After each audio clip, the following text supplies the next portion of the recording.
প্রত্যেক দিন কিছু আমলকে নিজের জন্য খাস করে নিন। প্রত্যেকটা দিন আল্লাহর জন্য কিছু অংশকে খাস করে নিন আল্লাহ জিকিরের জন্য।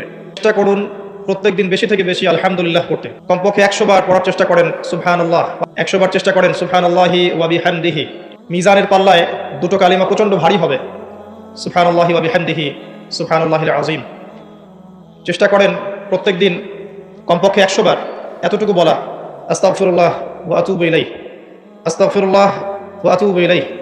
নবী সাল্লাল্লাহু আলাইহি ওয়াসাল্লাম, যার আগের পিছের সমস্ত গুনাহ মাফ, যিনি নিষ্পাপ মানুষ, তিনি দিনে 100 বার আল্লাহর কাছে ইস্তেগফার করতেন।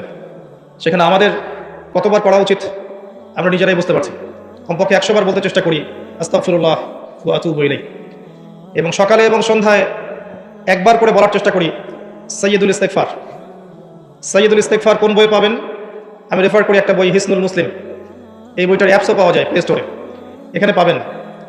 সকালবেলা পড়ার পরে কেউ যদি সন্ধ্যার আগে মারা যায় ইনশাআল্লাহ জান্নাতে যাবে। সন্ধ্যাবেলায় পড়ার পরে ফজর হওয়ার আগে যদি মারা যায় ইনশাআল্লাহ জান্নাতে যাবে। কোনটা সাইয়্যিদুল ইস্তেগফার? আল্লাহুম্মা আনতা রাব্বি লা ইলাহা ইল্লা আনতা খালাকতানি আনা আবদুক ওয়া আনা আলা আহদিক ওয়া ওয়া'দিকা মাস্তাতা'ত আউযু বিকা মিন শাররি মা সানা'ত আবু'ু লাকা বিনি'মাতিকা আলাইয়া ওয়া আবু'ু বিযানবি ফাগফিরলি ফাইন্নাহু লা ইয়াগফিরু যুনুবা ইল্লা আনতা। এর আগে কখনো শুনেছেন?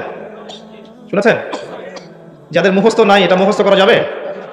সারা জীবনে মাশাআল্লাহ আমরা এসএসসি পাস করেছি না, এইচএসসি করেছি, অনার্স মাস্টার্স করেছি, physics, chemistry, biology, economics, political science, geopolitics, BCS coaching, computer course সব করেছি না? সাইয়্যিদুল ইস্তেগফারটা মুখস্থ করা যাবে না? যাবে ইনশাআল্লাহ। আল্লাহ পাক তৌফিক দান করুন। চেষ্টা করেন প্রত্যেক দিন বেশি থেকে বেশি বলার জন্য লা হাওলা ওয়ালা কুওয়াতা ইল্লা বিল্লাহ। পারা যাবে ইনশাআল্লাহ।